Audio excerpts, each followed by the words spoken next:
Good afternoon, everybody. Sorry. I'm Ginny Tapley Takemori, and I'd like to welcome Sayaka Murata here with me today. Convenience Store Woman won the Akutagawa Prize, but it's also sold over 1 million copies now in Japan. And it's also sold to about 26 countries, I think now, the foreign rights, which is quite a phenomenal success for a debut work in foreign languages. It's been doing very well in the United States and in the United Kingdom in the English translation, so congratulations. Yeah. I should start a little bit today by explaining about convenience stores in Japan, because they're very different. They are an American import into Japan, but I think the first store opened in Japan, it was a 7-Eleven in 1974, and it was followed by Lawson's in 1975.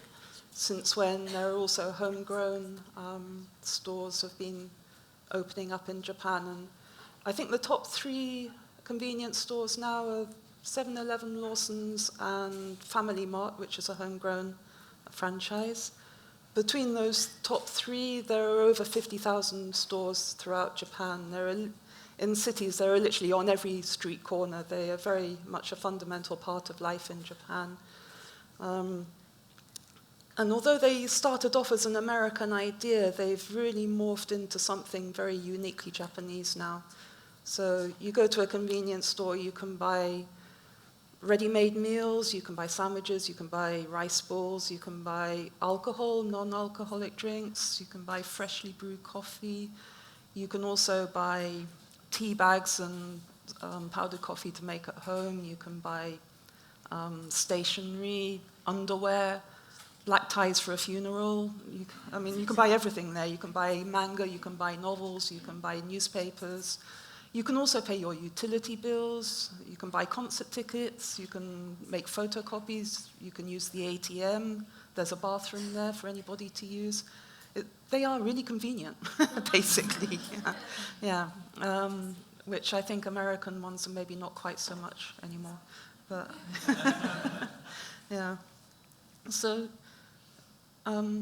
Murata-san, how do you see convenience stores for Japanese people? Where do they stand for in Japanese people's lives? 日本人には生活に欠かせない存在です。大体の人が毎日行くコンビニというのが1店舗かもっと2店舗3店舗あって、毎朝同じ朝ごはんを買ったりコーヒーを買ったり、パンを食べたり、食べ物だけじゃなくて、裾がほつれたらソーイングセットを買いに行ったり、怪我をしたら絆創膏を買いに行ったり、本当に生活に密着した何でもコンビニで済ませる、そういう場所として存在しています。Convenience stores are indeed a necessity of daily life in Japan. Most people, indeed all people, go to at least one, maybe even 2 to 3 a day. They get their coffee, breakfast breads, perhaps even buy a thread and needle if they need to sew up something. Daily needs are met at a convenience store. And you spent many years working in convenience stores. Yeah, maybe how many years did you work in convenience stores? Until January this year, I think. Yeah. 私の最初に働いたお店は5年で潰れてしまったので、ちょっと転々と、それからお店は何軒も潰れ転々としたのでわからないのですが、最初にアルバイトを始めたのは大学生の時です。だから20年以上前でしょうか。はい。The first store I worked at closed after 5 years, and after that I went from one store to the next. But I started in college as a part-time worker, so it's been about 20 years. And during that time you wrote over 10 books as well. How did you fit that into your schedule, to your life? 私はいつも同じサイクルでコンビニエンスストアによって自分のサイクルを作って小説を書いていました。朝の2時に起きて甘いパンを食べて小説を書きます。朝のアルバイトが始まるまでの時間にものすごい勢いで小説を書いて、8時から午後の1時までコンビニエンスストアで働きます。それからカフェに行ってお昼ご飯を食べて、そこでまた手書きで小説を書きます。そして夜の9時、眠ければ7時に寝てしまう、そういう生活を送っていました。I created a cycle at each store that I worked at. I woke up at 2 a.m., wrote like crazy, ate sweet bread, and then I worked from 8 a.m. to 1 p.m. at the convenience store, and then I would go to a cafe, have lunch, return, and write till about 7 o'clock, and then fall dead asleep. So, writers in Japan generally get published for the first time after winning a literary prize. You made your debut in 2003. You won the Gunzo Prize for New Writers. How did you feel when you won the prize? そうですね。賞をもらった時、私は大学を卒業したばかりでした。最終選考に残ると、あなたの作品が最終選考に残りました。何日に結果が決まるので電話がつながるところにいてくださいというふうに言われます。私は日付を1ヶ月勘違いしていて、1ヶ月前にずっと電話を待っていて、自分は落ちたと思っていました。それで1ヶ月経った日に、私はコンビニエンスストアで出会った好きな男の子に告白をしていました。そしたら電話がかかってきて、あなたの作品が優秀作に選ばれましたと言われて、私はとてももう落ちたと思っていたので、とても驚きました。男の子もものすごく驚いていました。In 2003, I had just graduated college. I had heard that I had become a finalist for the Gunzo Prize. I was told that I should be within reach of a phone. I was given a specific date, but I mistook the date for a month earlier than the actual date, and the date passed, and I thought, hey, I didn't win. And in the meantime, I had met a boy at the convenience store, and I confessed my love to him. Just as I received the call and was taken by surprise, and so was the boy too. That story was called Breastfeeding. It's about a teenage girl who strikes up a very odd relationship with a home tutor who has been hired by her mother to help her get through entrance exams into high school, if I remember right. Can you talk a little bit about that book, the relationship with the girl and the teacher? そうですね。このお話は、高校生の女の子が家庭教師の男の人、大学生の男の人を、セクシャル、いわゆる恋とは違った、それでも少しセクシャルな変わった関係、支配的関係で彼を支配するという物語でした。すごく短い物語でした。女の子はお母さんとの関係にとても苦しい関係を抱えていて、それで家庭教師の先生に何か感じるものがあって、そういう関係を築く。私の主人公としては少し、彼女はずっと不思議な人として存在しています。分かりやすく苦しむのではなく、あっという間に家庭教師を支配してしまう、とても不思議な女の子として今でも私の中に存在しています。The story depicts a high school girl who basically exploits her tutor, her college-aged tutor, with her sexuality. This character, amongst all the characters that I've depicted in stories, ends up being the most complicated character that I've ever drawn, and she always has remained strange to me. I used the girl's difficult relationship with her mother, I feel, that led to her relationship with her tutor. She remains one of the most complicated characters for me. Yeah, she's quite a fascinating character, I find. There is an element of cruelty in the way she controls the teacher. She exploits his weaknesses, and that's a very interesting character for me. And I think that's kind of a theme that is developed in other of your works as well. A lot of your protagonists are young female protagonists just beginning to be aware of their sexuality and exploring it in different ways. Can you talk a bit about that? 多分私自身が思春期に性愛というものにとても苦しめられた、特に中学生くらいまでとても苦しかった少女時代を送ったから、それはものすごく何度もテーマとして出てくるんだと思います。私は日本の小さなニュータウン新興住宅地で育ちましたが、女の子らしくならなければいけない、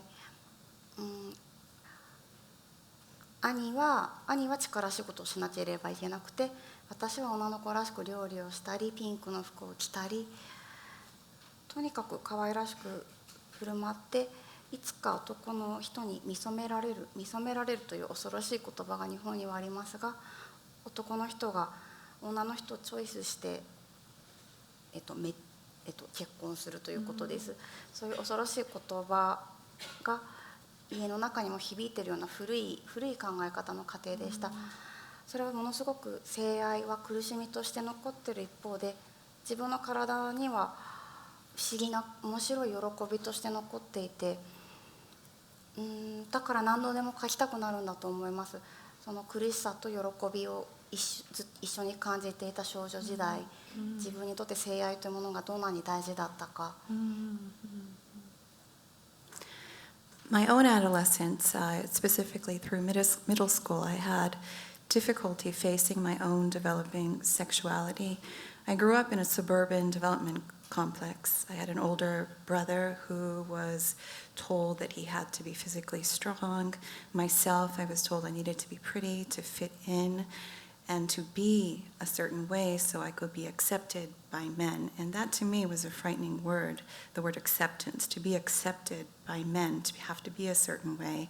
This echoed through my home and my home life. And that memory of childhood remains in me as part frustration, part joy. It's a complicated memory. That's very interesting. You wrote one of your novels is called of Bones of Body Heat of Whitening City, in which you that's also set in a new town, isn't it? A bit like the one you grew up in, where you liken the feelings of your female protagonist to the growing pains of life, to the growing suburban environment.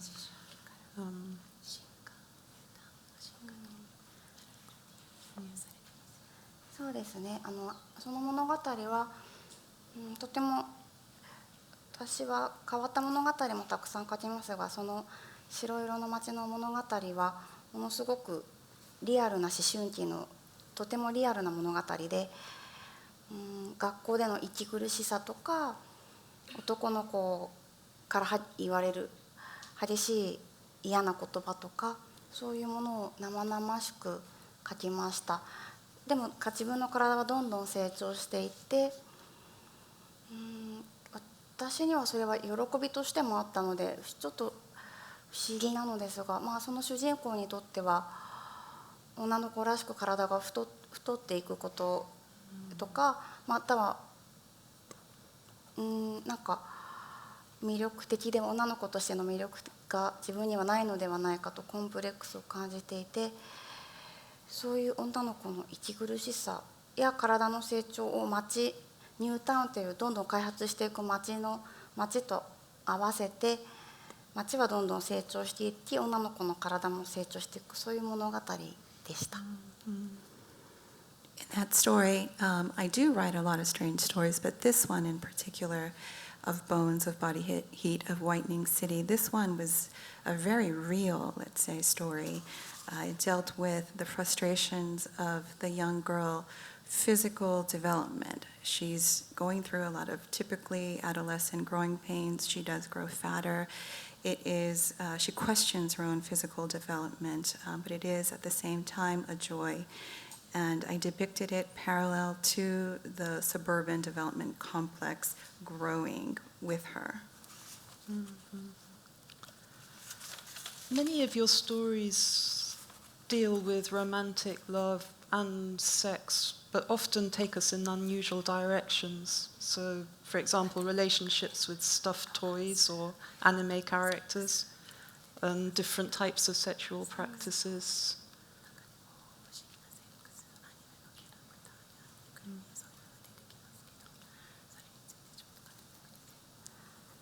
そうですね、私は、ぬいぐるみが恋人になる話を、それもデビューする前、大学生の時に書きました。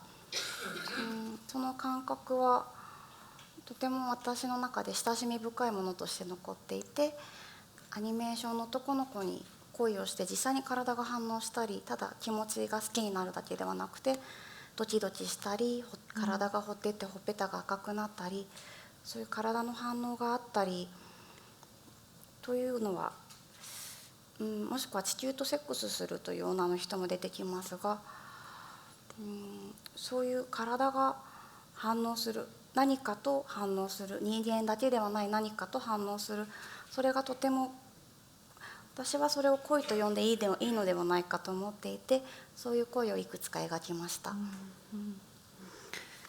You're right, I do depict that kind of sexual experience. I felt one time I wrote a story about a stuffed animal that turns into a lover, and that is very close to me, that remains very close to me. And I wrote it thinking that it was not just the thought process of falling in love that I wanted to depict, but the actual physical reaction of your body reacting, getting hotter, feeling the love. There was another story where I depicted somebody who had sex with the earth. I'm very much interested in depicting love as a reaction to something other than a human being.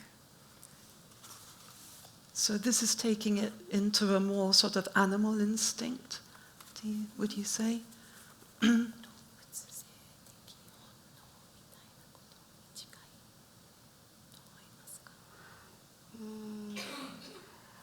そうですね、動物としての人間にも私は興味があります。自分が無人島に行ったらどれくらいの動物か想像してみたりすることがあります。私は動物は可愛いですが、クマが襲ってきたら勝てる自信はやっぱりないです。人間は動物としての自分の体や強さをすごい想像することがあります。他の動物に比べてすっごく弱くて、皮膚に毛も生えていなくて、すごく変な生き物ですよね。多分他の動物から見たら人間はとっても変な生き物なんじゃないか。そういう意味で人間が交尾して繁殖するっていうこともとても変わった生き物の面白い姿として私のに感じられることがあります。You're right, it is kind of an animal instinct, and I like to think of human as animal. I often imagine myself on a desolate island, imagine myself being attacked by a bear, let's say, and I know that I can't win against a bear. They're physically stronger, and definitely no match. Humans are definitely weak compared to animals. And come to think of it, animals probably think humans are strange, are weird. What are they thinking, I think? We are indeed strange. Humans are a strange animal. Yes, there's some of your later novels, you're beginning to take your novels in a much stranger direction, I feel. There's also something there's an element of violence that is coming into your novels in the reactions of people. So, for example, there's a story called Breeders and Killers, in which you envision a world where anyone who gives birth to 10 babies earns the right to kill somebody of their own choosing, anybody. On the other hand, if somebody kills somebody without this permission, they then have to give birth to 10 babies. And it's also a world in which men also have to give birth as well. So yeah, they're not let off the hook this time. That's a really interesting story. Can you tell us a bit about that and how you came to write that story? そうですね。なんかそれは多分小説の中で自分を思考実験をしたかったのです。自分の頭を実験したかったのです。普段は私はもちろん殺人は恐ろしいことだし、絶対にしたくないし、目の前に血を流している人がいたらもちろん助けたいと思っています。でももしも全く違う常識の中で育っていたら、私はその時本当に私の中に宿っている倫理はどこまで私の本能なんだろう。ひょっとしたら文化が私の本能を宿らせ、私が本能だと思っているものは、私がちっちゃい頃から生まれて育ちながら吸収してきた文化が本能のように感じられているだけなのではないか。それが面白いし、そうではないのか、本当にそうではないのか、もしかしたらそういう部分があるのか、自分をとことんまで自分の頭を追い詰めたいのです。それでそういう設定を作りました。How I came to write that story, it was almost as if I needed to perform an experiment on myself, on my brain. I know for certain that murder is something that I would never do, that it is wrong. If I see a bleeding person, certainly I will reach out to help him. But what would happen if I were under a completely different set of values? How would I be? How would I act? Is it instinct or is it culture? This is the question I ask myself. I grew up in a certain culture. Is it the culture that I had absorbed? And the culture mistakenly has been called instinct in me. These are the questions I asked myself as I wrote the story. I feel that you've also taken that a little bit further, I think, in your latest novel, Earthlings, where your main character, well, she has a very difficult upbringing and she has some very difficult experiences, and she begins to feel that she's from another planet. So she sees people as in a different way, like as Earthlings, basically. Can you? And it also takes us in a very strange direction and quite a violent direction as well. Can you talk about Earthlings a bit? Because some quite terrible things happen in that book, don't they? そうですね。地球聖人という物語は、とても私にとって書くのが苦しい物語でした。女の子が本当にひどい目に遭いますし、他の登場人物の男の子も、はっきりと書かれていませんが、男の子と主人公の夫になる人も、多分とても家族から辛い思いをさせられています。そういう辛い人たちが自分を宇宙人だと思う。それはでも私にとってナチュラルなアイディアでした。変わった物語だかもしれませんが、始まりはとてもナチュラルでした。というのは、私が大学生の頃、私が詩の授業を受けていて、大学生の先生が、僕は今若い頃すごく自分のことを宇宙人だと思っていた。それでだからこうやってうまく生きられないんだ、いつか宇宙船が来て僕を連れてってくれるんだ、そう思いながら暮らしていた。ずっと迎えを待っていた。でもそういう人ってすごくいっぱいいるんだよね、手を挙げてと言ったら何人かが手を挙げて、結構何人かの男の子、特に男の子が多かったんですが手を挙げて、私はその感覚が分かるような気がしたし、そういう人がたくさんこの教室にいるということがとてもなんか悲しみですけれど、悲しみでつながることができたような気がしました。I was very frustrated writing Earthlings because terrible, horrible things happened to the girl in the novel. The boys as well. The family environment is completely horrible as well, and many of them considered themselves, or they felt like aliens. And that to me felt completely natural to feel that way, to feel like an alien, calling themselves alien. I myself, I was in a poetry class during college. The professor, a poet himself, said he considered himself an alien. He had a difficult time getting along in the world, and he himself was waiting for a UFO to come save him, to come pick him up. He asked the students in the class if others felt the same way, and there were quite a few other students who raised their hand and said, yes, they too felt like aliens. And that to me gave me comfort. There is great sadness that connects it all, but it also is comfort. Yes, in the novel Earthlings, there are three main characters who end up deciding to remove themselves from society and actually sort of become more and more alien, where they act purely according to logic, don't they? What is rational, without any kind of morality or anything. That's a very interesting development for me. So do you envisage the perspective of an alien is like acting according to rationality rather than emotions or morality or whatever?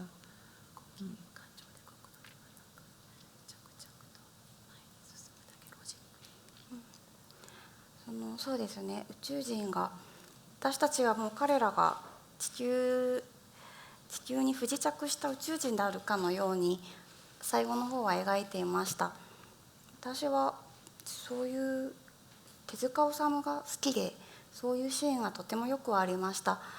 異国、藤子不二雄もそうですが、異国に到着してそこには宇宙人がいる。まず彼らは食べ物や水を確保していかに自分が生き延びるかっていうことをとても合理的に考えようとします。そういうイメージが自分の中にごく自然にあったのだと思います。I depicted the three characters as aliens who fell to Earth and figured out how to survive on Earth. And to me, it felt completely natural. I'm a big fan of Osamu Tezuka as well as Fujiko Fujio. And I felt completely natural in thinking that way, to imagine landing on a separate planet, a different planet, and figuring out how to live, to survive, logically, step by step. It felt natural to me. In a way, to come back to Convenience Store Woman, I mean, Keiko, your character Keiko, doesn't come across, at least in the novel, as having the perspective of an alien, but she does act purely according to logic, so she doesn't understand how society's rules work, the rules of morality, I feel.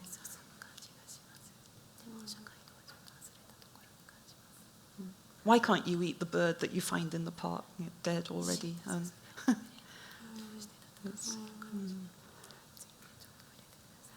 そうですね、私はとても全く悪いことをしてないのに周りの人からなんでと言われる人を描きたくて恵子という人を作りました。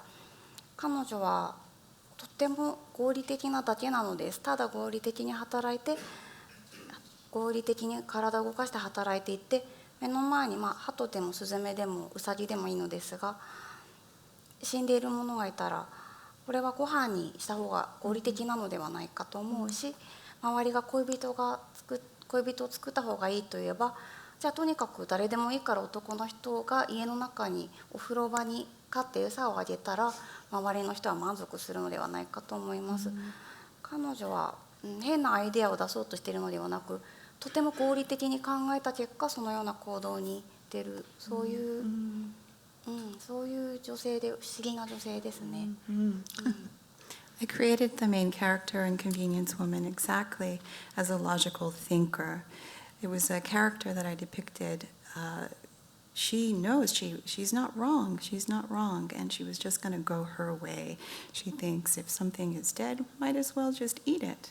It makes complete sense to her. If everybody tells me I need a lover, I'll just go find somebody. I'll pick a man, feed it, keep it in the apartment. This is logic to her, completely efficient. Yeah, so the man that she did find and took into her apartment, he's, he's a rather unpleasant character. That's very interesting, though, because you say a reaction you get towards Shiraha in Japan and the reaction you get in America are very different from readers, because he's a very misogynistic, he's like the worst of any type of unpleasant male characteristics, I would say. 私もそう思います。そう思って書いています。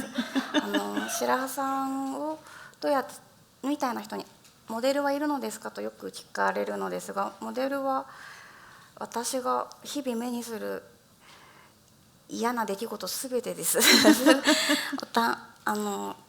本人、白羽さんのようなインターネットの中にいたり、もしくは実際にひどいことを言う人もたくさんいますが、日本の男性のすごく悪い部分をぎゅっと縮めて結晶にして、それが白羽さんになりました。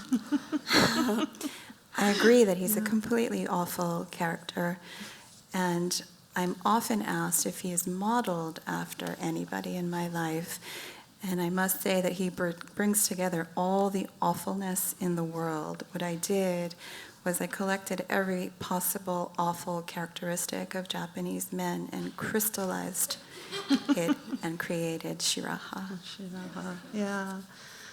So, but it's Shiraha. I mean, what is really it's kind of funny. There's a lot of humor in. It's quite a dark story in a way, but there's quite a lot of humor in it as well. And part of the humor comes from the fact that Keiko is completely. It's not that she's not even interested in love or sex. It's completely just not on her radar. She doesn't really understand what it is, I think. But then, Shiraha's also, he does have physical desires or whatever, just not for her. But can you maybe elaborate a bit on the dynamic between the two of them? そうですね。恵子さんには本当にナチュラルに、性愛に興味がないのです。そのことは全く悪いことではないと思います。日本ではとても嫌な言葉がネットの言葉で流行ってて、喪に服す女、魔女って読むのかな、性的な経験がない自分のことをそうやって言う女の人がたくさんいます。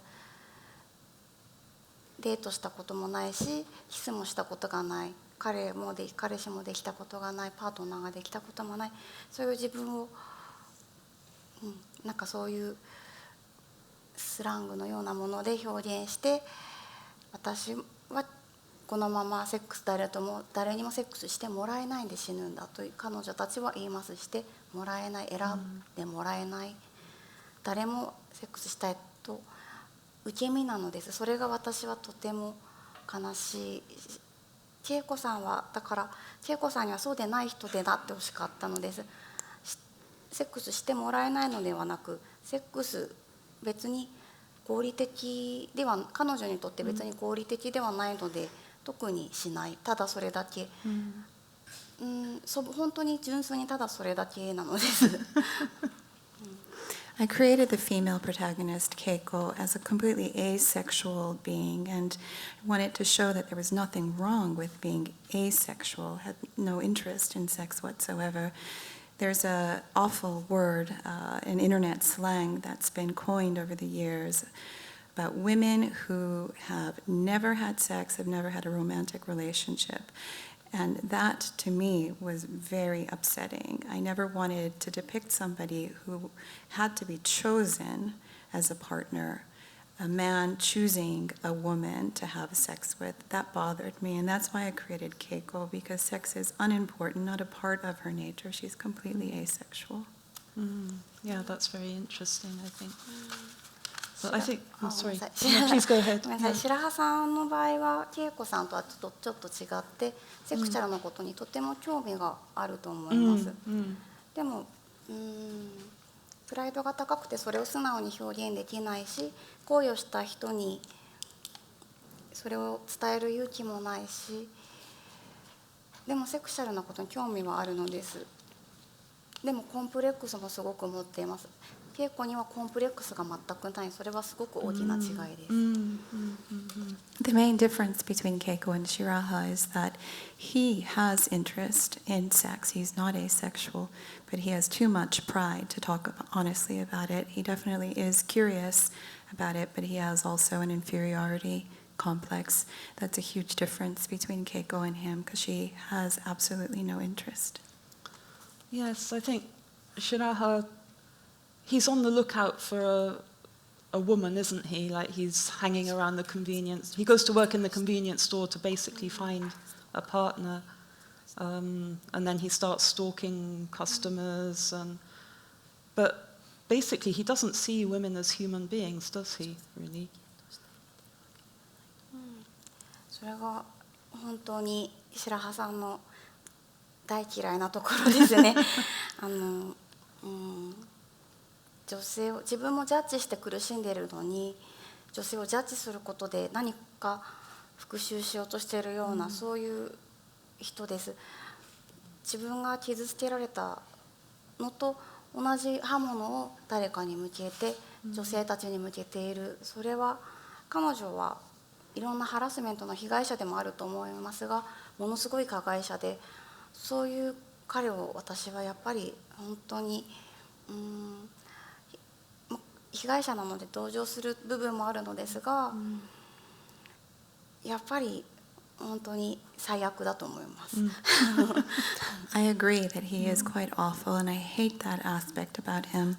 He, though he's always judged himself, turns it around in a vengeful spirit and directs it toward women. She is on the receiving end of the harassment, a victim herself. He piles it on her. That is something I despise about him. Yeah. I think one of the great successes in Convenience Store Woman is that you really get the reader to see the world through Keiko's eyes. You get the reader to empathize with her.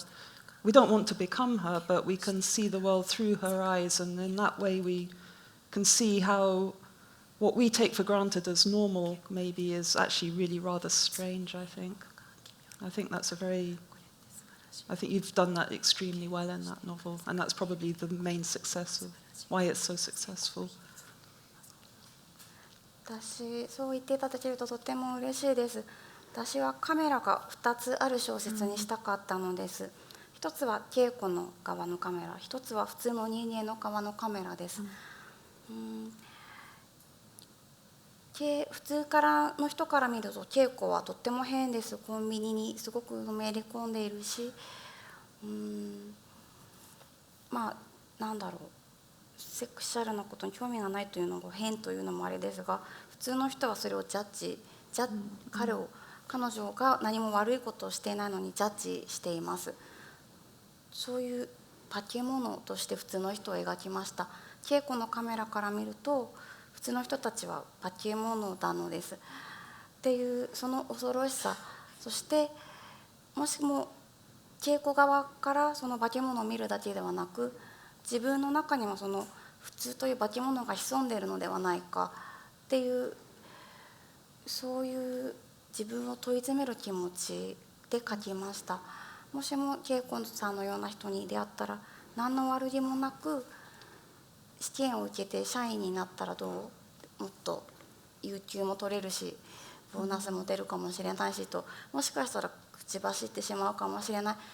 彼女の人生を尊重せず、普通の幸せはこうだからということを彼女に伝えてしまうかもしれない。そういう普通の人間が持っているおぞましさ、悪魔のようなもの、それが自分の中にもある、そういうふうに書きながら思っていました。そのカメラが2つある小説になっていたとしたら嬉しいです。I wrote the novel with two cameras in mind. One camera from Keiko's perspective, the other from all other humans, normal human beings. And from the normal side, Keiko looks abnormal. They judge her through that lens, though she does nothing wrong. From Keiko's side, the normal people are the ones that look monstrous. And I wrote the novel thinking that we could all question this monster of what we call normalcy, the norm. And if I myself met somebody like Keiko, I find myself thinking, would I tell her? Go get a real job, go interview, go get benefits, you'll get paid days off. And I would push the need, I would push the normalcy on her. And that I find to be quite devilish. I don't think that's something we need to do. And I would like for everybody to question that as they read the novel. Thank you very much. I think it's time to open up to questions. If you have questions, please put your hand up and wait for a microphone to come to you. Okay, so I think we have someone just here in the third row. In the third row here, please. Yeah.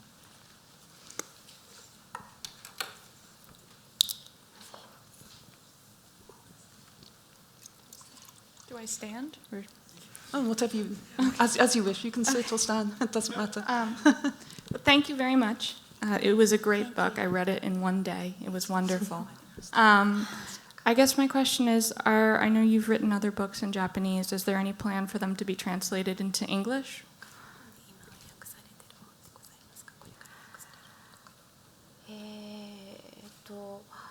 今のところもう訳されている本は短編が2つ、3つ、でもまあ2つかな。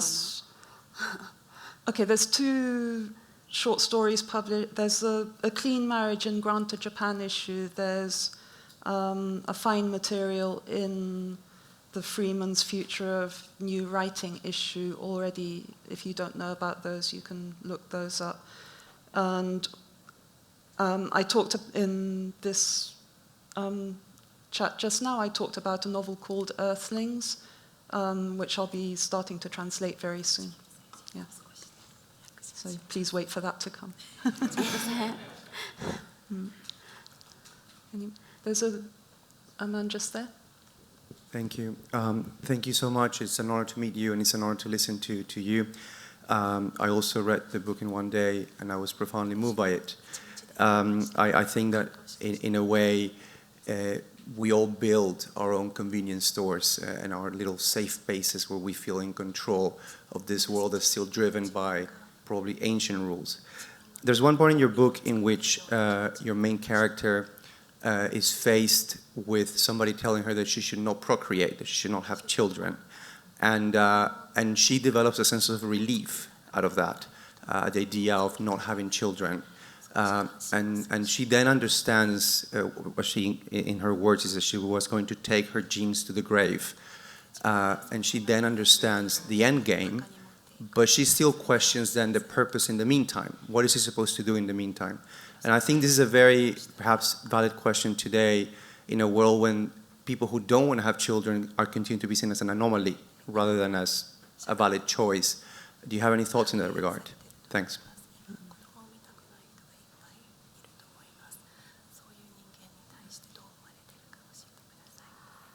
Ah, そうですね。日本でもは子供を産まなければいけないというプレッシャーがとても問題になっています。私はでもたまに考えることがあります。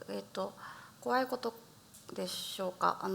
誰も繁殖しなかったら私たちはだいたい100年くらいでいなくなる。でもそのことがそんなに悲しいことかどうかはわからないのです。みんなが幸せで100年生きて自分として生きて子孫を残すためとではなく自分として生きて100年後に私たちがみんなでおばあちゃんになっていって少しずつ減っていっていなくなったとしてもそれは私にとって悲しいことではないので全ての人が自由に生きてほしいと思っています。In Japan, a lot of women are pressured into procreating as well, so I understand what you're saying. I think about it sometimes, and it does frustrate me. And I think people say that it only takes 100 years if we stop procreating. It'll take 100 years for humans to go extinct.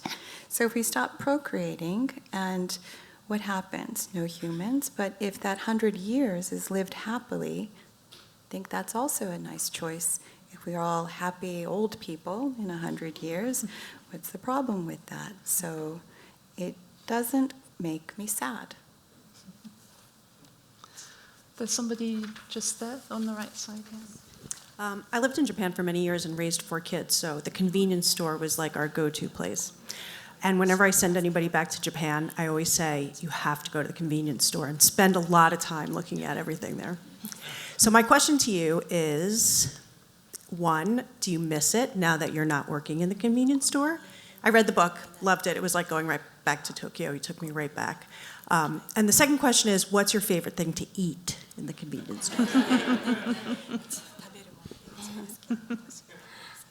コンビニでは、芥川賞をもらってすごく忙しくなってから1回戻ったのですが、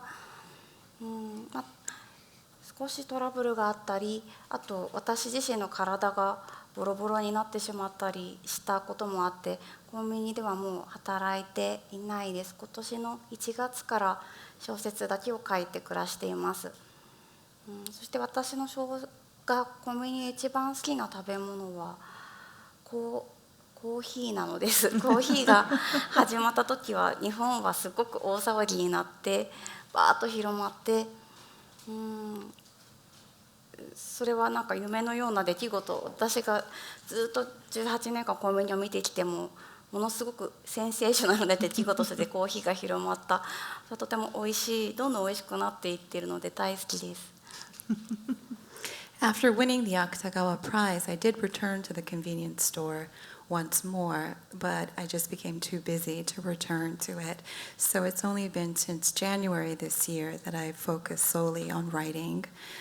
In terms of what I love most at the convenience store, food-wise, is really just the coffee. And it really makes me so happy. It's like a dream come true to see how the coffee gets better and better each year at the convenience stores. Any more questions? There's somebody in the middle just here. Sorry, down here. Can you put your hand up again? There. Yes, thank you.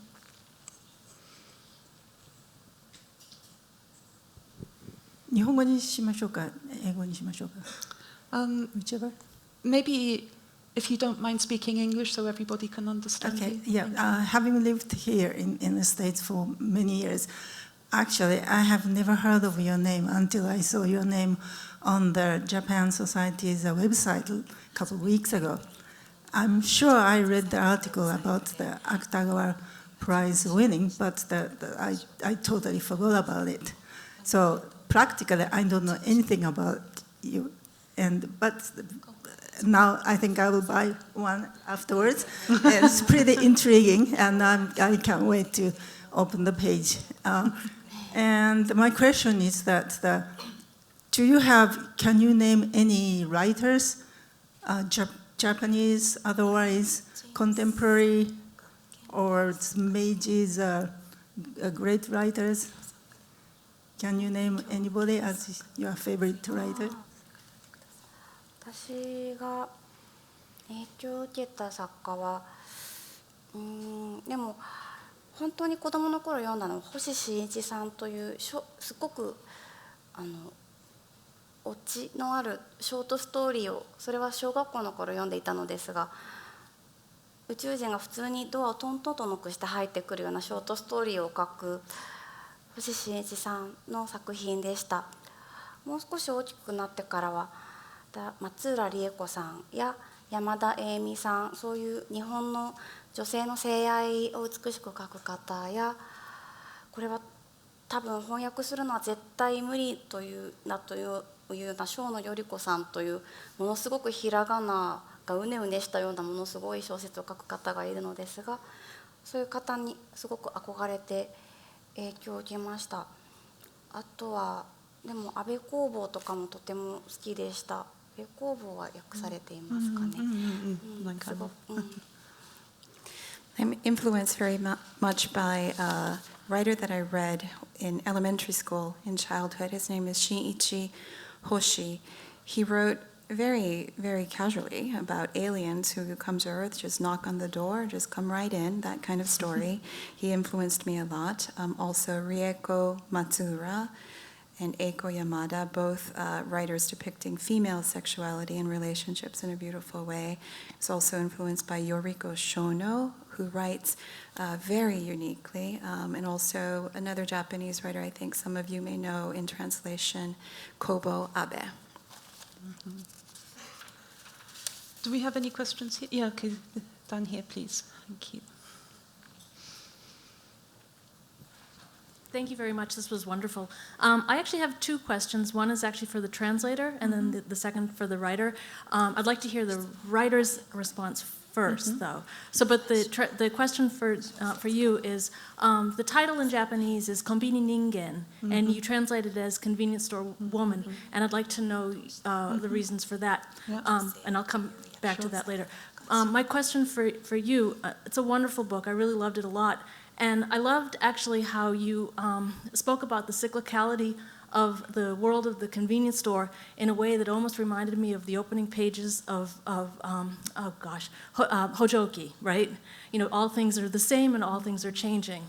But one thing that made me very sad in the book was how she was able to find her normal in the convenience store, and she was surely appreciated for it by the others who worked there, and yet no one thought to promote her to anything other than an hourly worker. And I guess the question is, how do I say the question? How do you, what made it so that bridge could not be gapped? I mean, that they couldn't see her as anything other than normal in an hourly worker position? And that's my weird question.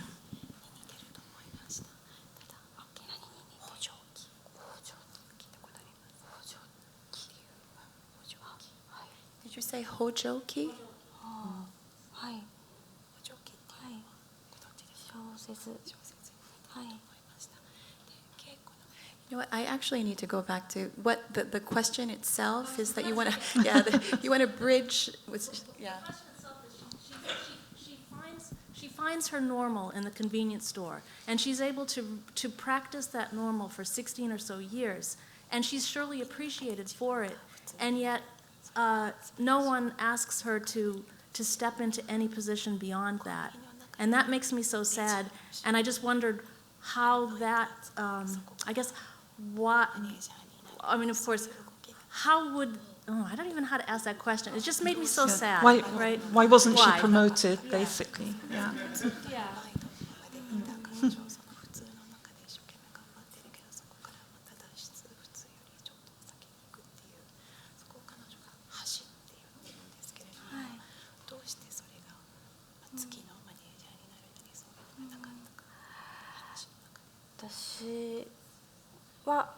彼女はただのコンビニエンスアルバイトでなければいけなかった。多分社員さんには彼女にはなれなかったのです。なったけれど、すごく短いセンテンスですが、なろうとしたけれどダメだったというようなことをどこかに書いたと思っています。コンビニの社員になると店長はとてもずっと店長ではないのです。マネージャーとどんどん上に上がってレジを打つ仕事ではなくなっていってしまいます。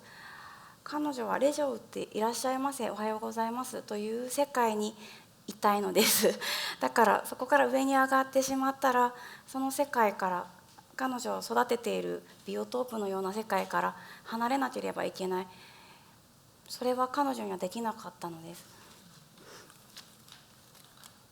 In the novel, she needed to be a part-time worker. She could not, I think somewhere in the novel I wrote a very short sentence that she was unable to fulfill the responsibilities of a full-time worker. And in a sense, she couldn't become a full-time worker because if she did, she would become a manager and taken away from the register. And it was very important for her to stay at the register, to tap the counter, and to do the same work every day. And as for my question, the title Convenience Store Woman was not my choice, it was the publisher's choice. So, and I actually tried to argue against it because, in a way, in the novel she's doing away with her womanhood, so it's kind of wrong to emphasize the woman side of her. But on the other hand, it is a very catchy title and it sells books. So. And I mean, and that's the bottom line, really. I mean, to get people to read it, I think is really important as well. So, yeah. What title did you have? I'm not going to go there now. But I came up with quite a few different ones for them to consider, but they were adamant. They wanted that one. So, yeah. Is there anybody from over here? Okay, there's someone here, please. Oh, sorry, we're going. Do we still have time to do one more? Okay, yeah. It seemed to me that the novel was showing the main character as someone who was in the position of always listening to someone else and finding out that what they told her didn't work for her. And what was wonderful about the novel is at the end, she began to listen to herself, and she got rid of that awful character and said, no, this is where I want to be. But I wonder if you've ever thought of writing a novel in which the voice of the character appears right at the beginning, that the character is being told, not responding to others, but being told by herself or himself what he should do, and that taking him outside the bonds of society much earlier in a more rebellious and difficult way. 次にアースリングス、次の地球星人という作品の主人公は多分自分のボイスをとても持っている主人公だと思います。それはもう書き終えています。それでジェニーさんが翻訳してくれることを言ってもいいのかな。いいですね。はい、翻訳してくれます。それでそれを書き終えて今私は日本でまた新しいストーリーを書いています。それは今のところ彼女は全く恵子さんやまた地球星人の主人公と違って全く自分の声が聞けない人です。とっても自分のボイスが何なのか全くわからないっていう女の人を今書いています。とても苦しいかわいそうな今は女の人です。My next novel, which I already finished writing, and Ginny is in the process of translating, the protagonist does hear her own voice, and she does act on her own voice and her own feelings. And I'm also now working on a novel. She's a very different protagonist who absolutely cannot hear her own voice and is struggling mightily. Okay, well, I think we've gone past time now, so maybe we better wrap it up. But thank you all very much for coming today. Thank you. And thank you to Murata.